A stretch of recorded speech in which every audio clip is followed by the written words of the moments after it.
kasih Yesus, terima kasih Roh Kudus. Dalam nama Yesus kami telah berdoa dan mengucap syukur. Amin. Saya jemput saudari Abigail untuk memimpin kita dalam pujian.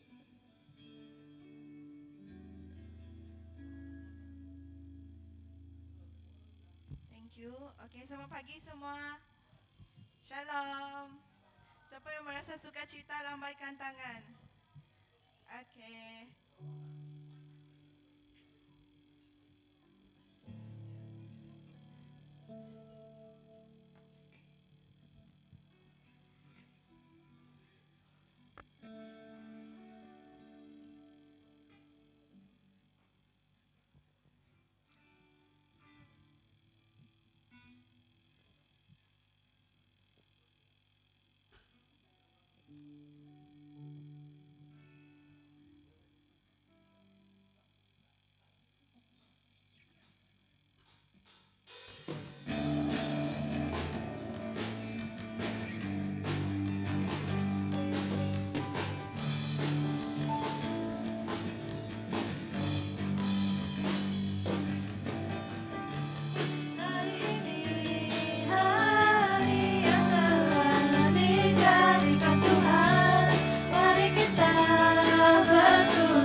Tuhan, terima kasih Yesus.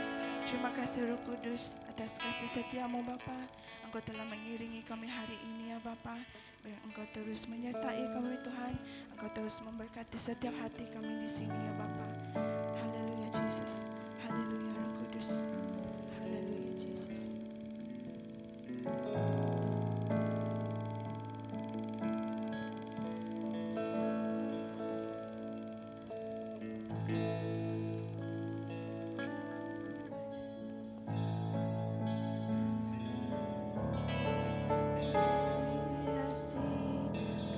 Kehidupanku dengan kemurahan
Bapa,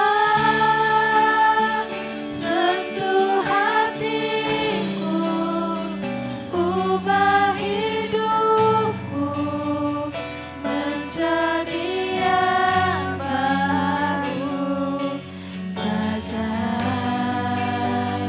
emas yang murni. Kau membentuk rencana hatiku. Bapa, ajarku mengerti sebuah kasih yang selalu memberi, bagai air mengalir yang tiada pernah berhenti.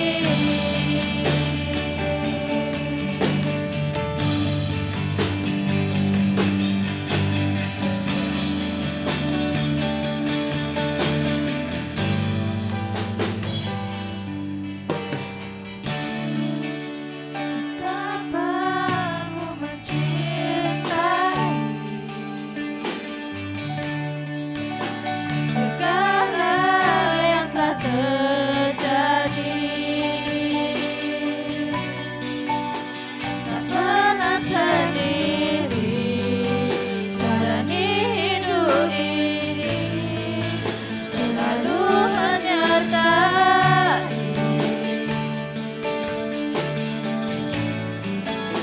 Betapa aku menyadari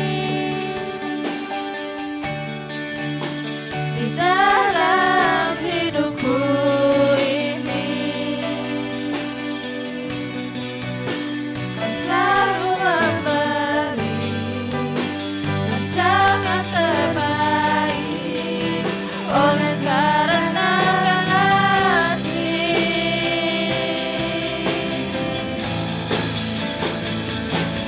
Bapa, sentuh hatiku, ubah hidupku menjadi yang baru, bagai emas yang murni. Kau membentuk rencana hatiku.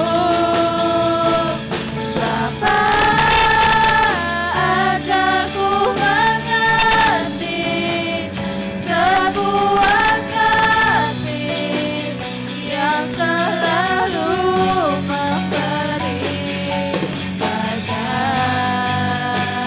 air mengalir yang tiada pernah berhenti,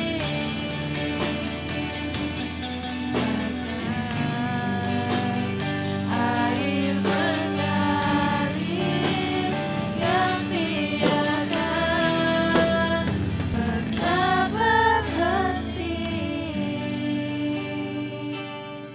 Haleluya Yesus, haleluya Bapa. Terima kasih Tuhan, terima kasih Yesus, terima kasih Roh Kudus, terima kasih Tuhan, terima kasih. Haleluya Yesus.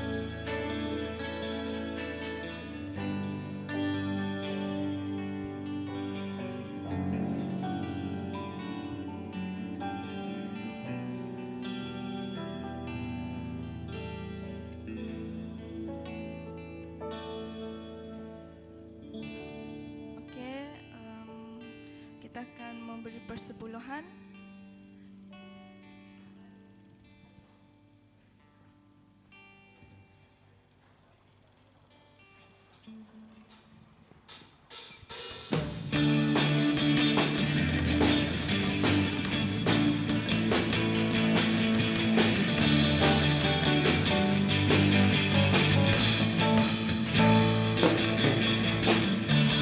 Hari ini hari yang telah dijadikan Tuhan, mari kita bersuka.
Jesus, haleluya Bapa. Terima kasih Tuhan, terima kasih Jesus. Terima kasih Tuhan untuk setiap tangan yang memberi Tuhan. Terima kasih Jesus agar Engkau terus memberkati persepuluhan kami Bapa, agar ia terus menjadi pemberian yang sangat bermakna untuk membangun gerejamu Bapa, untuk membangun anak-anak-Mu Tuhan. Haleluya Jesus, kami serahkan masa dan tempat ini dalam tangan-Mu Tuhan, agar Engkau terus memberkati kami Tuhan, Engkau terus menyertai kami Tuhan, Engkau iringi kami Tuhan sepanjang kebaktian bahasa Malaysia ini Tuhan, agar ianya terus memberi impak positif dalam diri kami Bapa. Terima kasih Tuhan, terima kasih Jesus. Kami serahkan doa ini hanya dalam nama-Mu Yesus Kristus kami sudah berdoa. Amin. Saya serahkan kepada presider.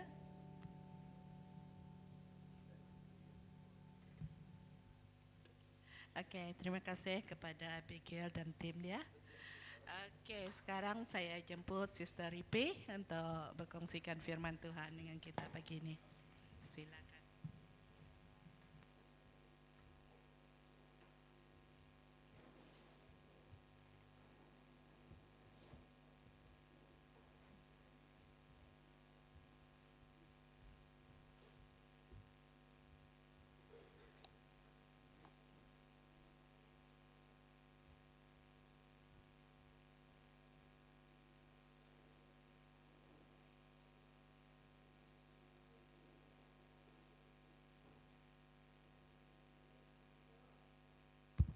Shalom.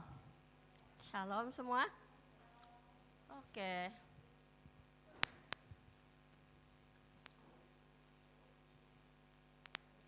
Selamat berjumpa kembali.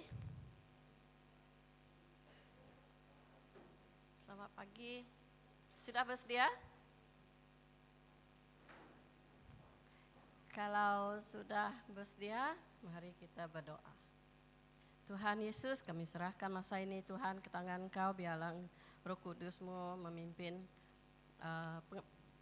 pembelajaran kami pada hari ini Tuhan. Bukalah hati, bukalah minda kami Tuhan untuk memahami dan juga menerima firman-Mu, apa yang Engkau mau sampaikan kepada kami. Dan berilah kami hati yang taat untuk mematuhi perintah-Mu. Kami serahkan diri kami dan serahkan firman-Mu kepadamu Tuhan, untuk kemuliaan-Mu. Di dalam nama Yesus kami berdoa. Amin. Oke, puji Tuhan. Kita berjumpa lagi. Kemudian kita akan meneruskan pembelajaran buku Kisah Para Rasul. Semalam kita sudah belajar tentang Mazmur, sedikit banyak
pas kematian Tuhan Yesus. Apa yang terjadi kepada rasul-rasul atau orang-orang yang percaya atau murid-muridnya yang masih tinggal di muka bumi ini.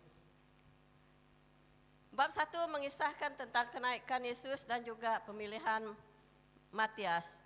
Sebab salah seorang daripada rasul dari 12 orang itu adalah orang yang menyangkal Tuhan Yesus, yaitu Judas Iskariot. Dia mesti diganti dan penggantinya adalah Matias.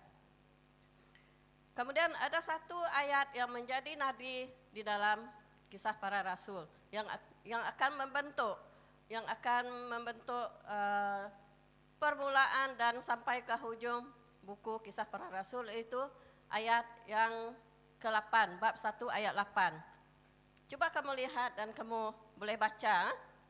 Boleh lihat?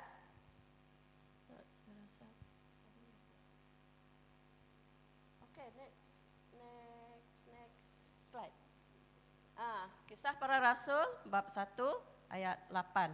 Tetapi kamu akan menerima kuasa apabila Roh Kudus datang kepadamu dan kamu akan menjadi saksiku di Yerusalem, di seluruh Yudea dan Samaria. Roh Kudus itu adalah keinginan daging kita. Apa yang baik adalah dari atas. Oke, kita teruskan. Oke, bab 2. Saya mau cepat-cepat untuk recapnya.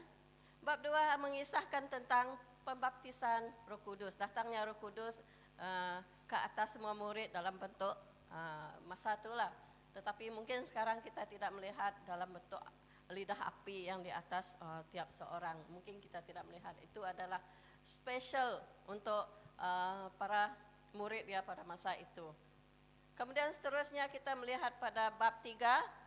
Bab 3 adalah kejadian penyembuhan orang lumpuh. Ini adalah kerja ajaib yang pertama dalam menyembuhkan tapi ini yang membentuk permulaan mukjizat terjadi di antara murid-murid Yesus.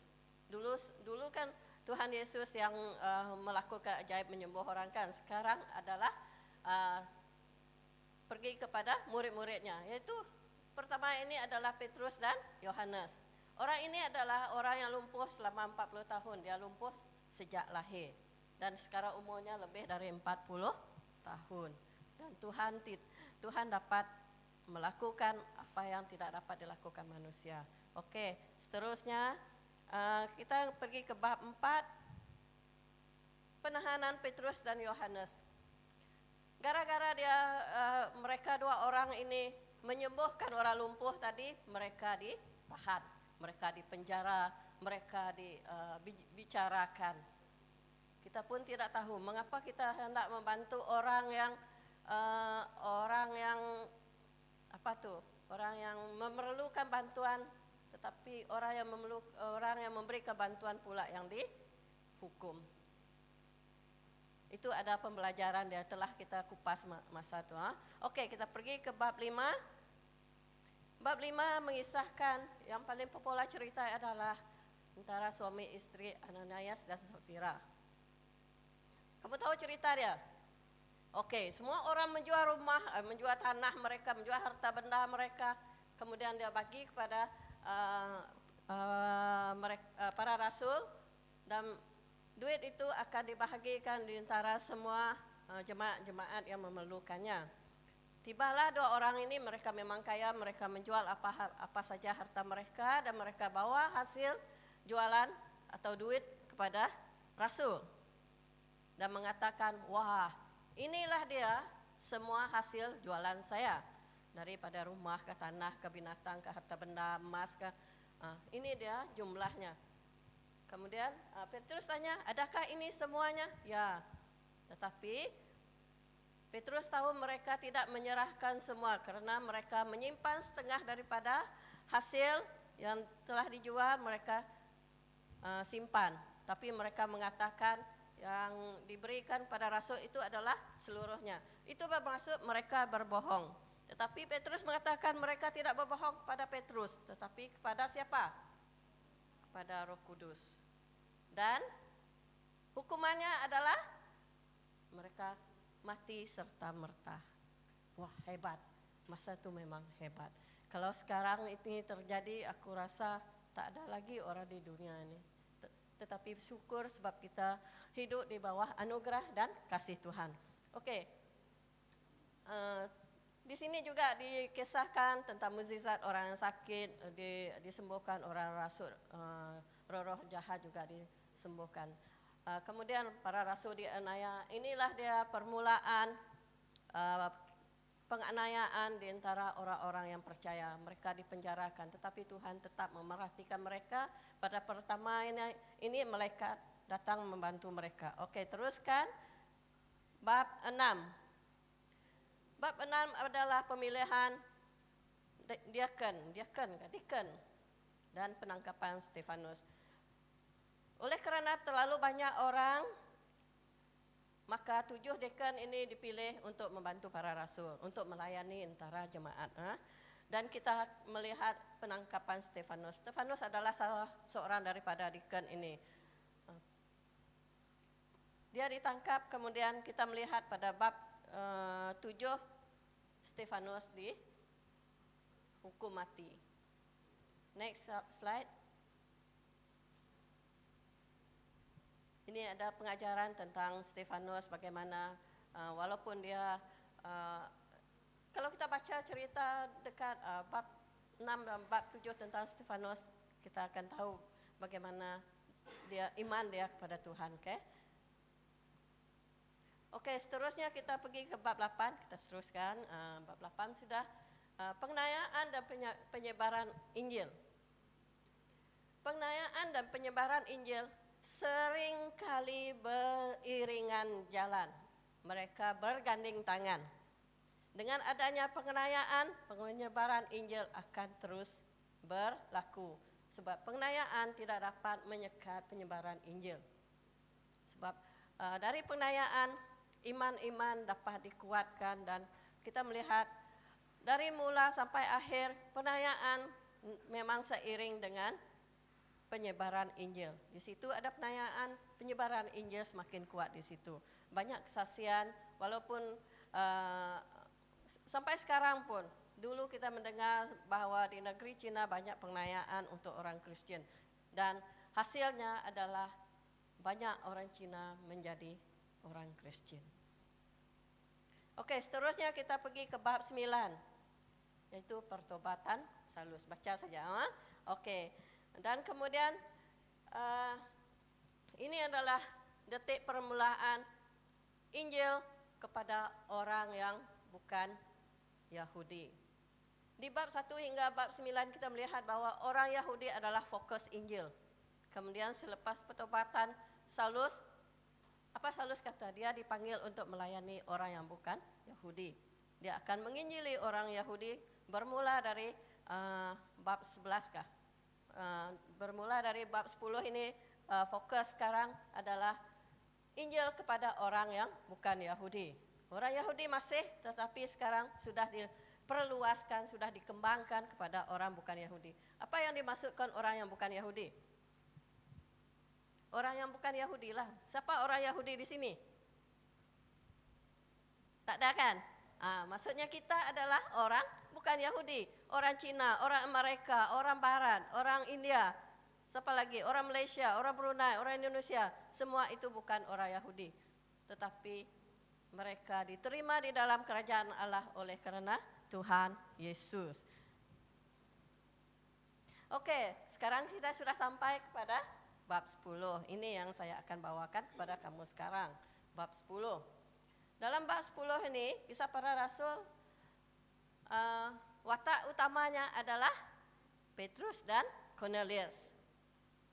Petrus dan Cornelius sangat berbeza orangnya. Kenapa? Sebab seorang Yahudi, siapa Yahudi? Petrus. Petrus adalah orang Yahudi. Tulen Yahudi, Petrus. Petrus adalah salah seorang rasul Tuhan Yesus. Semua rasul itu adalah orang Yahudi, termasuk Yesus sendiri adalah orang Yahudi. Kemudian Cornelius adalah orang bukan Yahudi, senang saja, berbeza. Bangsanya adalah orang Yunani. Petrus adalah orang yang menyebarkan Injil, tetapi Cornelius adalah askar. Dia adalah seorang jenderal, rasaku, perwira. Kan? Kita melihat ke situ. Kita melihat struktur apa yang diceritakan di dalam Kisah Para Rasul 10. Cornelius, perwira Romawi. Itu adalah Empire Rom. Kita melihat dalam ayat 1 hingga 2. Kemudian kita melihat penglihatan Cornelius, apa diceritakan di situ, malaikat datang pada dia daripada ayat 3 hingga 8. Kemudian selepas penglihatan diberi kepada Cornelius, sekarang penglihatan pula diberi kepada Petrus. Apa penglihatannya? Nah, itu baca dekat ayat 9 hingga 16. Sebenarnya dia melihat semua binatang-binatang dalam penglihatannya. Dan Tuhan suruh dia makan. Binatang-binatang itu adalah yang dianggap haram oleh Yahudi. Tidak boleh makan. Satu daripadanya adalah babi. Tapi bukan haram untuk orang, bukan Yahudi. Orang Yahudi haram. Tetapi Tuhan katakan, apa dia katakan? Jangan katakan haram apa yang Tuhan telah ciptakan. Ini termasuk di dalam, ini adalah digambarkan atau tipologi untuk menggambarkan bahwa Injil tidak terhad kepada orang Yahudi.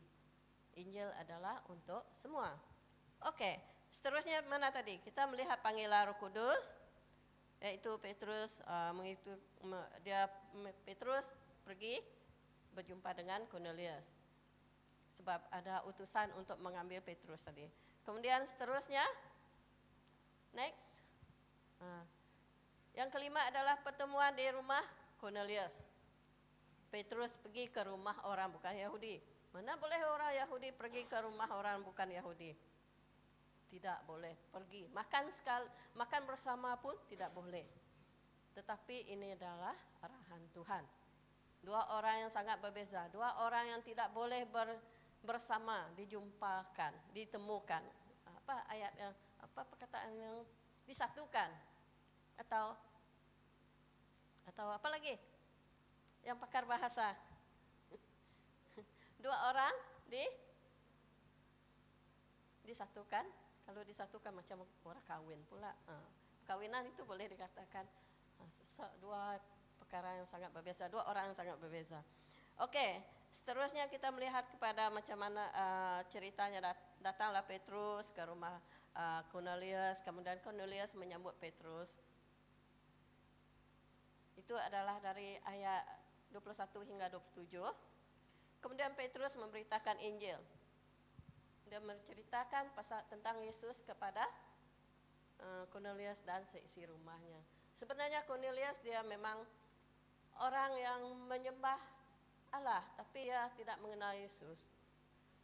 Setibanya Petrus datang ke rumah dia dan membawa Injil. Inilah Injil yang pertama diberikan kepada orang yang bukan Yahudi oleh Rasul. Petrus yang memulakan. Kemudian boleh dikatakan Cornelius adalah orang yang pertama orang bukan Yahudi yang menerima Injil, menerima percaya kepada Tuhan Yesus. Kemudian disertai dengan pemberian Roh Kudus dan kemudian pembaptisan Roh Kudus ke atas orang yang bukan Yahudi. Sekarang telah berkembangnya pemberitaan Injil kepada orang yang bukan Yahudi dan seterusnya kepada kita dan generasi kita. Ya, puji Tuhan sebab kita tidak ditempias ke tepi, tidak ditinggalkan. Sebab puji Tuhan, Oke, seronok tak ceritanya? Memang saya mengambil pendekatan apabila saya mengajar, saya mengambil pendekatan kita mengupas, belajar tentang apa yang ditulis supaya kita memahami dan boleh mengaplikasikan di dalam kehidupan kita pada hari ini. Kita start dengan mengupas apa yang terjadi. So kita memulakan pelajaran kita dengan ini, dengan tajuk. Sebab itu saya mengatakan adalah tajuk kita hari ini perbezaan kita adalah kekuatan kita. Next slide.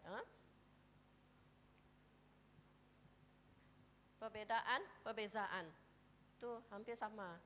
Yang satu Indon, satu Malaysia kan? Beda tuh Indon kah? Perbezaan itu Malaysia kan? Sebab saya banyak merujuk kepada Indonesia, Bible Indonesia, kemudian selalunya dalam internet pun kebanyakannya memang Indonesia. Jadi confuse ya, mana yang betul perbezaan. Tapi harap kamu paham. Yang penting kita paham. Kita mengupas apakah perbedaan atau yang menjadi kekuatan. Perbedaan sama rasio dia 1:1 atau 10:10, dia sama. Sebab perbedaan tidak boleh memisahkan kita atau menjadikan kita terasing. Perbedaan kita adalah kekuatan kita. Siapa percaya? Ada orang di sini yang sama tak? Kalau semua orang sama, even yang twin pun tidak akan sama, kan? Sebab itu di dalam jemaat Tuhan, di dalam gereja Tuhan, lebih banyak yang perbezaannya, lebih kuat kekuatannya sebab mereka memahami satu sama lain, berbeda dari dapat menerima satu sama lain. Nanti kita akan lihat. Pertama adalah diversity perspektif, maksudnya pendekatan yang berbeda. Walaupun berbeza, tidak akan memisahkan kita. Siapa yang menyantumkan kita? Tuh, yang tengah tuh, yang cross tuh. Sebab itu kita tidak boleh kata orang diskriminasi antara kaum, rasis. Sebab kita memang tidak boleh sama dengan orang lain. Kita memang harusnya menerima satu sama lain. Pertemuan antara Petrus dan Cornelius memperkayakan pemahaman tentang bagaimana Injil dapat disebarkan kepada orang-orang yang berbagai latar belakang. Memang Injil adalah untuk semua. Apabila individu dengan latar belakang dan budaya dan pengalaman yang berbeza, mereka membawa perspektif yang beragam yang boleh membangunkan kekuatan sesebuah kelompok atau gereja. Sebab itu kita melihat Pastor Daniel selalu dia kata, ini partner, orang yang partner dengan dia ada yang India, ada yang Cina, ada orang putih, kan? Bermacam-macam. Dan setiap itu berkumpul dan mereka dapat membangun satu tim yang kuat, yang hebat, yang memuliakan nama Tuhan. Itu yang penting. Jangan kita melihat perbedaan ini. Oh, kamu tak sama dengan saya. Kita tak boleh bersama. Pandangan kamu tak sama dengan saya, kita tidak boleh bersama. Tetapi kita harus ingat yang menyantumkan kita adalah Kristus. Kiranya kita percaya kepada Tuhan, satu Tuhan Alkitab, Tuhan yang di dalam Alkitab, bukan Tuhan yang bukan dalam Alkitab. Ya. Oke, seterusnya adalah perbedaan kita meningkatkan kreativiti dan inovasi. Di dalam kerja, di dalam sekolah kita pun, kita disuruh buat dalam kumpulan. Membuat apa saja kreativiti.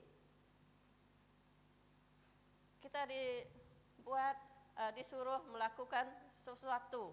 Kalau semuanya pandangan adalah sama, mana datangnya kreativiti. Tapi selalunya pandangan yang berlainan akan menyebabkan perpecahan. Memang betul. Tetapi kita percaya bahwa dengan adanya Roh Kudus, dia akan menyatukan kita semua dan pandangan kita adalah berdasarkan Alkitab. So, misi kita akan dikembangkan, akan ditingkatkan dan daya cipta dan inovasi kita akan berkembang. Lebih-lebih lagi dalam pelayanan muda-mudi. Kalau dia minggu ini sama aktiviti, minggu depan sama, tahun depan sama, tak ada kreativiti langsung, tiba-tiba tak ada orang yang datang pada youth meeting nanti. Sebab perkara yang sama saja. Sebab itu perlu ada orang yang kreatif. Dia buat macam-macam. Minggu ini lain, esok lain. Dan orang tak mau ketinggalan sebab perkara yang menyeronokkan, kan? Oke, seterusnya kita melihat kepada yang ketiga. Perbedaan atau kekuatan kita ialah membangun ikatan yang erat dan juga memperkuatkan ikatan sosial. Masih ingat masa COVID dulu? Masa COVID semua ikatan sosial dia tidak sungguh erat sebab saling membantu. Sebab COVID tu menyerang tak ada kira bangsa. Oh ini Cina tak boleh. Ini Iban, kita selamatkan Iban. Virus COVID tidak memilih. So, itu memulakan ikatan yang erat antara orang sama-sama membantu untuk membentras atau menyembuhkan orang sakit, mencari ubat atau vaksin untuk menyembuhkan semua orang. Ya, ketika orang-orang dari berbagai perbezaan bersatu dalam misi, mereka dapat membangun hubungan yang kuat dan saling percaya. Hal ini meningkatkan kerjasama dan kolaborasi. Macam orang yang penyanyi-penyanyi yang buat yang dari Korea berkolaborasi dengan yang penyanyi dari Amerika. Dan lagu mereka top. Itu yang kita mau, creativity kan. Oke, di dalam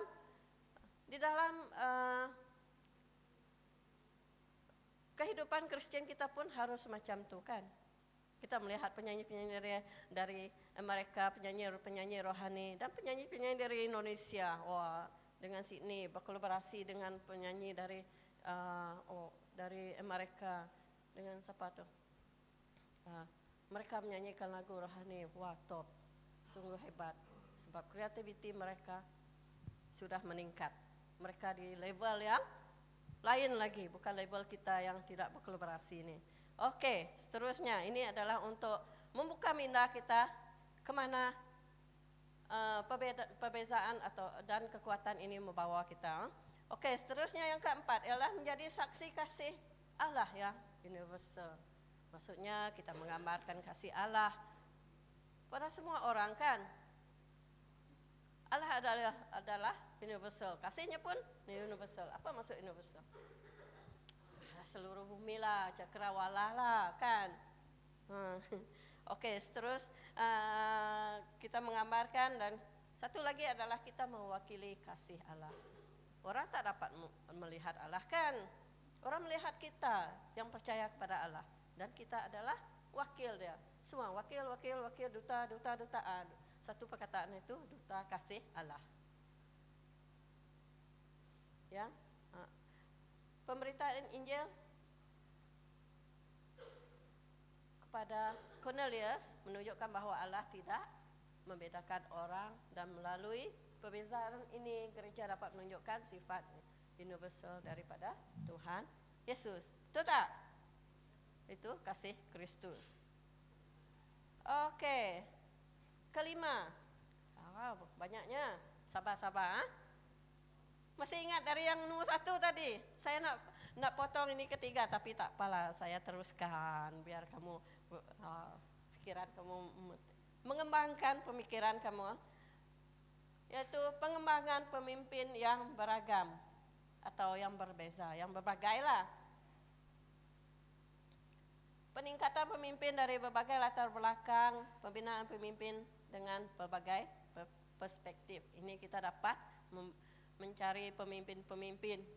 Oh ya, pemimpin yang berlainan belakang, latar belakang. Oke, kita melihat dalam kisah Petrus dan Cornelius, baik Petrus sebagai seorang pemimpin yang diakui di kalangan Yahudi dan Cornelius sebagai pemimpin pasukan Romawi menunjukkan bahawa kepimpinan dapat datang dari berbagai latar belakang. Jangan kata ini, Rayban ni mana boleh jadi ketua, tak boleh. Dia tidak memilih bangsa kan. Dan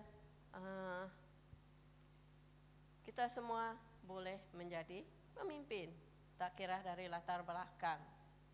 Oke, seterusnya yang keenam adalah adaptasi kita dan respon yang lebih baik atau penyesuaian dan tindakan yang lebih baik. Bolehkah? Boleh, apa saja tak boleh. Kita ada berkemampuan untuk menyesuaikan diri dan merespon dengan yang lebih baik. Apabila kita sama kita, Saiban sama Iban lain respon dia. Sekali kamu dengan Cina, macam mana? Dengan orang Cina atau dengan Emmanuel lain lagi kan? Kalau dengan orang Bangla lain lagi pendekatan dia kan? Macam mana mau menyesuaikan diri itu? Itu adalah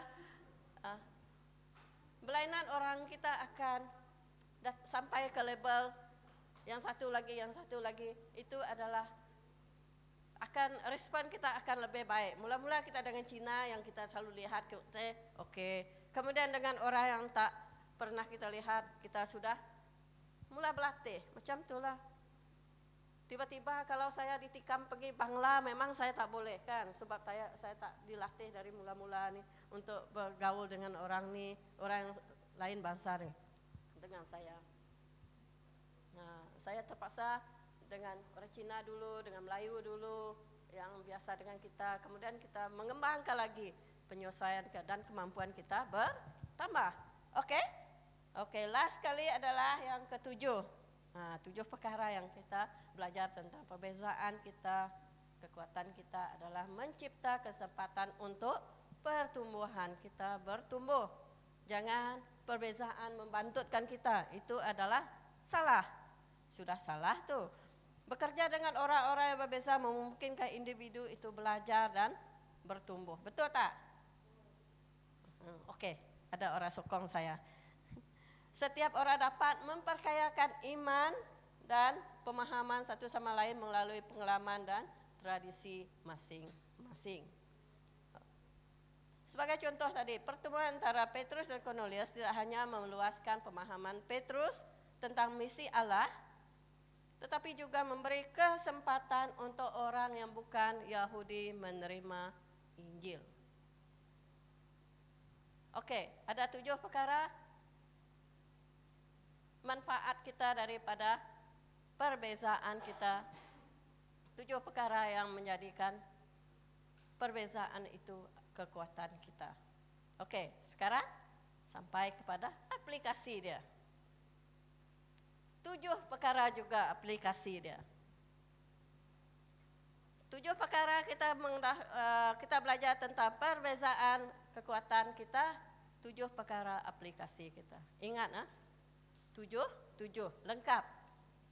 7 adalah lengkap setiap hari. Oke, pertama ialah menerima perbezaan. Kita harus belajar menghargai seseorang atau menerima teman-teman yang berbagai latar belakang, suku atau agama atau apa-apa saja yang berbeza. Siapa roommate-nya orang bahasa lain di sini? Di college kamu, di asrama kamu, housemate kamu.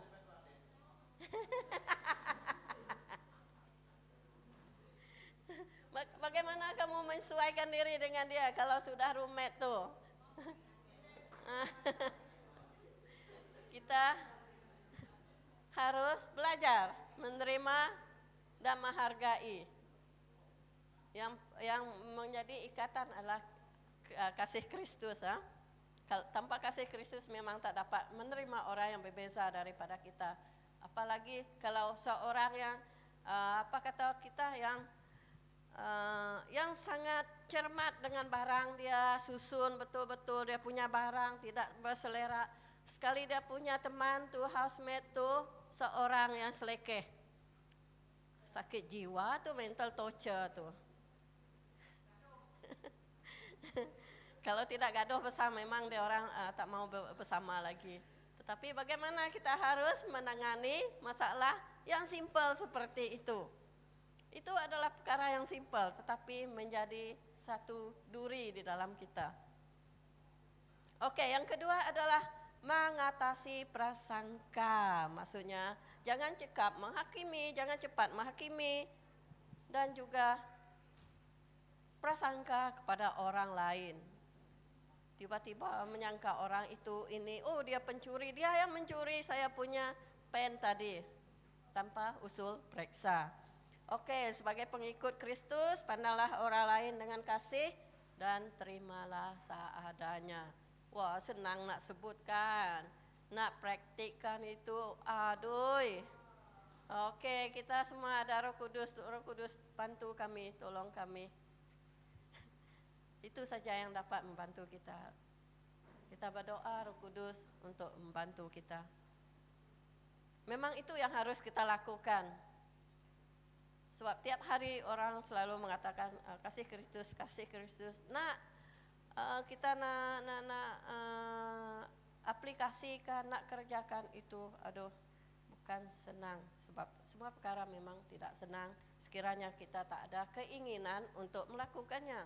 Sekiranya fokus kita lebih kepada perbezaan dan bukan kepada kekuatan. Oke, yang ketiga adalah peka terhadap panggilan. Panggilan apa nih? Pada bimbingan Roh Kudus. Itu yang saya katakan tadi, Roh Kudus pimpin kami, bimbing kami. Itu kita harus peka dengan suara Roh Kudus. Dan taatilah untuk melayani orang-orang yang berbeda daripada kamu atau yang memerlukan. Oke. Keempat adalah menjadi jembatan. Maksudnya menjadi jembatan adalah itu menghubungkan satu sama lain. Sudah masak kah? Sudah. Oke. On aja. Belum lagi, baru sampai nomor 4 kan? Oke. Menjadi jembatan maksudnya kita mencipta hubungan yang baik. Jembatan itu untuk itu perkara yang baik atau tidak tuh? Kalau rumah kamu di seberang tuh orang mencipta jembatan, kamu marah jembatan kah? Saya masih mau memakai perahu, tak mau pakai jembatan. Itu selalunya jembatan diciptakan orang, dibina untuk kemudahan orang. Maksudnya adalah yang membawa kebaikan pada orang. Jangan kita menjadi jembatan batu api. Ya, itu yang tidak baik, oke? Ciptakan hubungan baik antara teman dari berbagai belakang. Jadilah jembatan yang menghubungkan teman-temanmu. Sekiranya yang seorang gaduh dengan B gaduh, kamu yang cantumkan kan? Kamu yang jadi orang tengah mencantumkan mereka untuk membawa damai, betul. Thank you. Oke, dia paham deh apa yang saya mau sampaikan.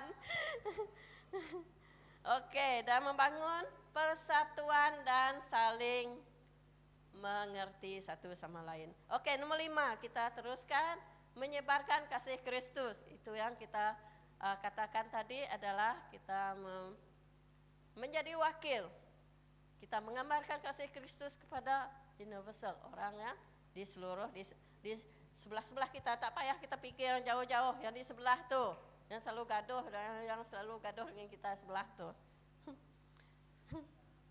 Sebarkan pesan kasih Kristus kepada semua orang tanpa memandang perbezaan. Jadilah saksi menunjukkan bahwa keselamatan Yesus adalah untuk semua orang. Ini adalah untuk kita yang pergi menginjil. Tapi untuk aplikasinya orang yang di sebelah tu lah, kan? Kalau tidak orang sebelah yang nomor 2 tu, yang jiran kita yang nomor 2 tu. Oke. 6. Belajar dari sesama. Ini yang paling penting sebab tahap pengetahuan atau kebijaksanaan kita tidak sama. Apabila kita belajar daripada satu sama lain, macam saya boleh membaca dari A sampai B, C saya tak tahu. Kemudian ada sister sebelah tu dia tahu C, saya belajar daripada dia, tapi dia tak tahu yang B itu, dia belajar dari saya, dan akhirnya akan meningkatkan pengetahuan atau inovasi kita, kreativiti kita, dan hubungan kita dengan Tuhan juga. Terbukalah untuk belajar, itu yang penting. Kita terbuka untuk belajar, jangan terus stagnan. Belajar dari pengalaman orang, baca dari perspektif pandangan orang, Walaupun pandangan dia A, kita B. Apa yang menyebabkan dia mempunyai pandangan seperti itu, dan kita dapat memahami apabila kita tahu kenapa dia memilih A dan kenapa kita memilih B. Ada alasan, kan? Kadang-kadang kita tidak dapat menerima alasan, biarlah kan? Tapi kita harus menerima dengan kasih. Jangan lupa kasih Kristus. Setiap orang memiliki sesuatu yang berharga untuk diajarkan, yang dia miliki. Memang setiap orang ada kesaksian yang kita tak pernah alami. Macam kesaksian Pastor Amos, macam mana kita boleh merasai, macam mana perasaan dia. Kemudian dia juga boleh belajar daripada saya. Mungkin dia tak tahu pengalaman saya, dan pengalaman saya boleh membantu dia untuk berkembang lagi, untuk membangunkan lagi dan memberi perspektif yang baru. Oke. Yang last sekali adalah melayani dengan kasih. Ini adalah ikatan dia yang menyimpulkan. Ikatan yang menyimpulkan adalah kasih. Kasih apa? Kasih daripada Tuhan. Kita boleh melihat teladan Petrus dan Cornelius yang melayani orang lain dengan tulus dan rendah hati, kan? Apabila kita membaca bab 10 ini, mereka tidak ada keegoan di sana. Mereka dapat menerima satu sama lain. Petrus mengajar dia tentang Injil. Dia menerima Injil dan rela dibaptisakan dan kemudian diberkati oleh Tuhan dengan pembaptisan Roh Kudus. Sebab itu kita tidak boleh memandang status seseorang. Oke, sudah bersedia untuk kesimpulan? Ingat tadi yang 7? Yang 7 lagi? 7 perbezaan kekuatan kita dan 7 aplikasi kita, kan? Jangan lupa pendekatan kita tentang diversity, perspektif kita, yang itu tadi perbezaan pandangan, peningkatan kreativiti, membangun ikatan menjadi kasih Kristus, kasih Allah, menjadi saksi, mengembangkan kepimpinan dari pelbagai latar belakang. Kemudian kita bagaimana kita mengadaptasikan keadaan kita dan penyesuaian kita di antara keadaan yang berbeza. Kemudian mencipta kesempatan untuk bertumbuh. Dan yang ketujuh ini aplikasi, kita harus menerima perbezaan, mengatasi prasangka, peka terhadap panggilan Roh Kudus, kemudian menjadi jematan. Kalau yang lain tuh lupa, jangan lupa jematan, menghubungkan satu sama lain. Oke, yang seterusnya kita menyebarkan kasih Kristus dan belajar dari sesama dan melayani dengan kasih. Oke? Hebat tak? Bukan saya hebat, tapi firman Tuhan yang di dalam bab 10 ini. Ini baru bab 10. Kita next time kita belajar bab 11, bab 12, kita satu-satu kita akan belajar apa yang diberikan Tuhan dalam firman-Nya. Oke, kita berhenti di sini. Mari kita berdoa. Tuhan Yesus, terima kasih atas firman-Mu yang hebat Tuhan, yang semoga firman-Mu ini dapat membangunkan kami di dalam iman kami Tuhan, dan kami menjadi jembatan untuk kasih-Mu dan menyebarkan Injil kepada orang lain, menyebarkan kasih-Mu dan menjadi wakil yang menggambarkan kasih-Mu kepada orang lain. Terima kasih Tuhan, di dalam nama Tuhan Yesus kami telah berdoa. Amin. Saya serahkan kepada Frisaida.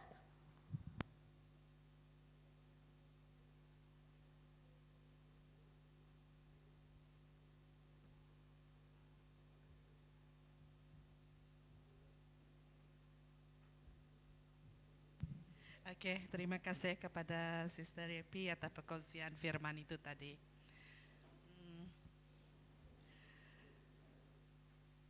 Kita telah belajar tentang perbezaan dan kekuatan itu tadi, ibarat satu anggota tubuh. Ada mata, ada telinga, ada mulut. Semuanya saling melengkapi satu akan yang lain. Kita boleh guna, kita boleh pakai untuk mendorong rakan-rakan kita untuk sama-sama terus bertumbuh. Oke, kita sudah sampai kepada uh, uh, akhir kebaktian BM kita. Jadi kita tutup doa kita pagi hari ini. Haleluya Tuhan, terima kasih Tuhan karena Engkau Tuhan yang baik Bapa. Terima kasih untuk setiap firman yang telah Engkau kongsikan kepada kami pagi hari ini Tuhan. Biar firman ini Tuhan terus bertumbuh Tuhan, dan tidak akan sia-sia Tuhan. Kami akan guna pakai Tuhan untuk kami membaharui hubungan kami dengan Engkau, dan untuk kami mendorong satu akan yang lain saat kami membangun hubungan kami Tuhan. Tuhan, pagi ini kami serahkan sarapan pagi kami pagi ini, biarlah Engkau yang menyucikan dan menguduskannya Bapa. Terima kasih Tuhan, terima kasih Yesus, dalam nama Yesus kami telah berdoa. Amin.